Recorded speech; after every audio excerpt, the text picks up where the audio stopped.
Hey everyone, welcome back. कैसे हो आप लोग? आई होप आप सभी अच्छे होंगे। और आज मैं आपके साथ अपना डेली प्लानर टास्क मैं कैसे बनाती हूँ इसको आज शेयर करूँगी आपके साथ। क्योंकि अगर आप इसको बना लेते हो ना तो आपके घर के काम इतनी स्मूथली होने वाले हैं ना, यकीन नहीं मानोगी। मैं 10 दिन से बना रही हूँ और मुझे ऐसा लगता है कि मेरे काम एकदम आसानी से सारे हो जा रहे हैं और मैं बहुत ज़्यादा थक भी नहीं रही हूँ और ना ही मेरे काम जो हैं वो छूट रहे हैं। सारे काम मैं कर ही लेती हूँ इसके अकॉर्डिंग। तो सबसे पहले देखिए, यहाँ पर मैं मॉर्निंग के टास्क यहाँ पर लिख लूँगी एक डायरी में। तो 6 बजे मैं उठती हूँ और 6 बजे से 7 बजे के बीच जो है मेरा यहाँ पे टास्क होता है। पहले मॉर्निंग ड्रिंक मैं लेती हूँ और उसके बाद मैं हो जाती हूँ फ्रेशन अप। तो ये तो देखिए पर्सनल केयर ही हो गई। और इसके बाद जो है ना मैं प्रिपेयर करती हूँ अपने बेटे के लिए लंच बॉक्स। उसको मुझे स्कूल बना के देना होता है, वो मैं प्रिपेयर कर लेती हूँ कि मुझे क्या देना है। उसकी सारी प्रिपरेशन कर लेती हूँ, कोशिश करती हूँ कि वो मैं बना भी लूँ। और फिर मैं 7 से 8 के बीच ना अपने बेटे को उठाती हूँ और रेडी करती हूँ उसको स्कूल के लिए। तो देखिए बच्चों को रेडी करने में थोड़ा सा टाइम लगता है, इसलिए मुझे जो है ना थोड़ा सा जल्दी होती है उसको उठाने की। तो उसको मैं पहले से उठाती रहती हूँ, 7 बजे अप्रॉक्स वो उठ ही जाता है। उसके बाद मैं उसको रेडी कर देती हूँ और उसके बाद हम ड्रॉप कर देते हैं उसको।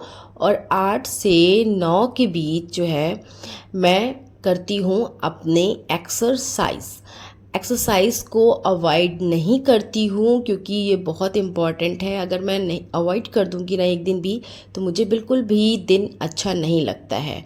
और उसके बाद 15 से 20 मिनट की एक्सरसाइज करी मैंने। उसके बाद ब्रेकफास्ट सिंपल सा बनाया और ब्रेकफास्ट कर लिया। और 9 से 10 के बीच जो है मैं करती हूँ स्वीपिंग और मॉपिंग। देखिए झाड़ू पोछा मैं खुद करती हूँ, मेरे पास कोई भी हेल्प नहीं है, किसी भी तरह की कोई भी हेल्पर नहीं है, तो मैं खुद ही करती हूँ। और किचन की भी क्लीनिंग उसी टाइम में कर लेती हूँ।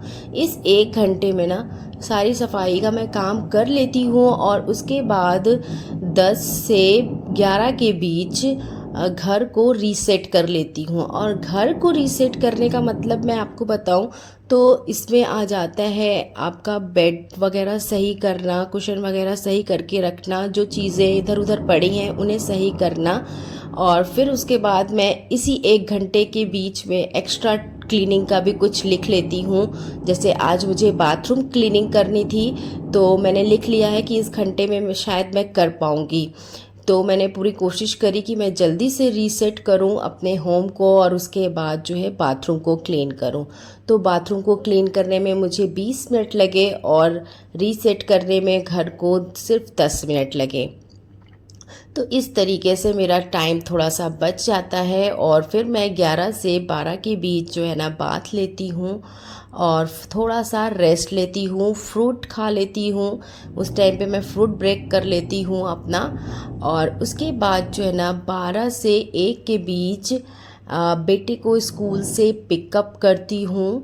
और फिर उसके बाद जो है ना फ्रेशन अप करती हूँ उसको। जब वो आ जाता है स्कूल से तो 12 बजे मैं पिकअप कर लेती हूँ, तो हम 15 मिनट में आ जाते हैं घर। और उसके बाद मैं उसको 15 मिनट के लिए रेस्ट देती हूँ और उसके बाद उसको फ्रेशन अप करके रेडी कर देती हूँ। फिर 1 बजे से 2 बजे के टास्क में मेरा जो है यहाँ पर मैं बनाती हूँ लंच।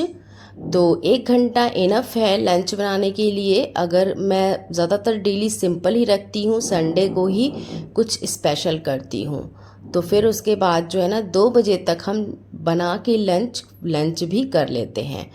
अब देखिए अब 2 से 3 के बीच भी ना थोड़ा आराम करते हैं। और 3 से 5 के बीच हम जो है मैं अपने बेटे के साथ थोड़ा सा टाइम स्पेंड करती हूँ। अगर वो जग रहा होता है, अगर वो सो जाता है तो थोड़ा सा जो है ना मैं अपने भी कुछ एक्स्ट्रा केयर वाले काम कर लेती हूँ, जैसे कि मेरा कोई ऐसा काम है जो मैं बहुत दिनों से मैं टाल रही थी और नहीं कर पा रही थी, तो वो टाइम में ना मैं फ़ोन को स्क्रॉल करके टाइम वेस्ट नहीं करना पसंद करती हूँ, क्योंकि मैं अक्सर ऐसा कर रही थी, जिसकी वजह से ना मेरा बहुत ज़्यादा टाइम वेस्ट हो रहा था। फिर 5 बजे से 6 बजे के बीच ना मैं स्नैक्स बनाती हूँ, थोड़ा सा हल्का फुल्का, और फिर हम खा लेते हैं स्नैक्स वगैरह बच्चे। फिर 6 से 7 के बीच हम चले जाते हैं पार्क, वहाँ पर खेलना, बच्चे खेलते हैं, मैं वॉक कर लेती हूँ।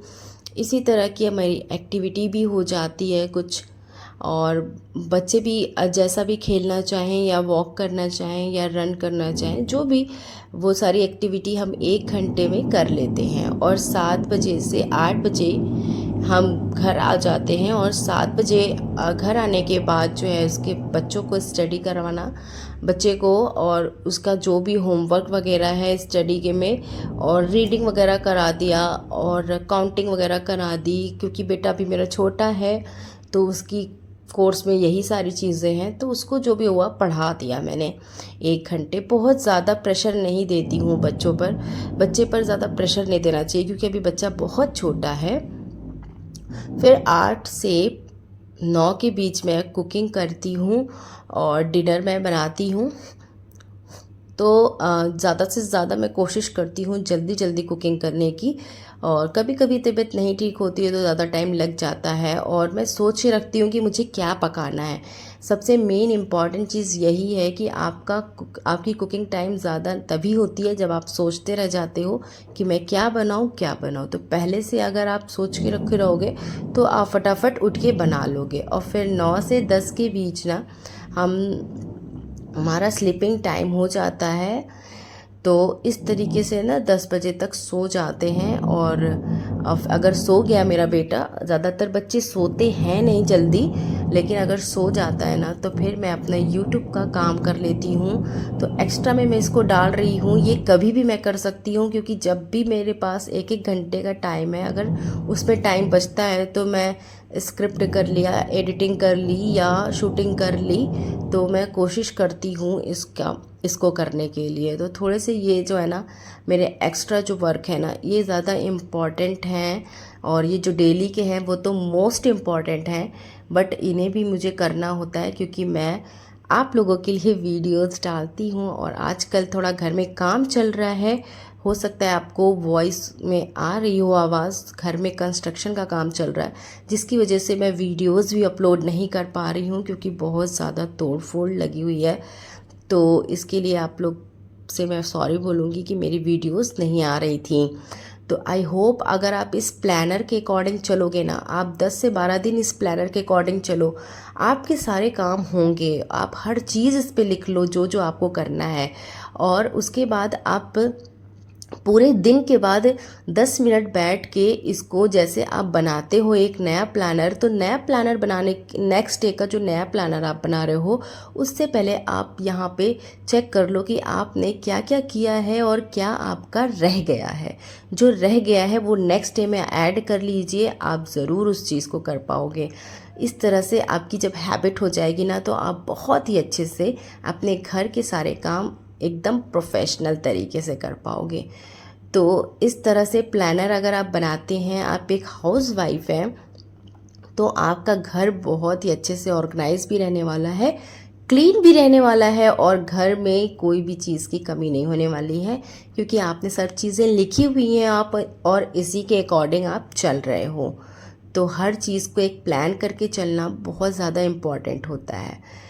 तो मैंने यहाँ पर सेल्फ़ केयर भी डाल लिया है, तो मैं, और डॉक्टर के पास विज़िट करना था मुझे, वहाँ पे मैंने डाल लिया, क्योंकि थोड़ा सा अभी कफ़ वगैरह प्रॉब्लम चल रही है, तो मैं सेल्फ़ केयर तो नहीं कर पाई क्योंकि तबीयत ठीक नहीं है। और मैंने यहाँ पर जो है ना उस पर टिक कर दिया है, जो मैं कर लिया है मैंने, और जो मैं नहीं कर पाई हूँ वो मैं नेक्स्ट डे के प्लानर में ऐड कर दूँगी। आई होप सो आप लोगों को आज का वीडियो पसंद आ रहा होगा।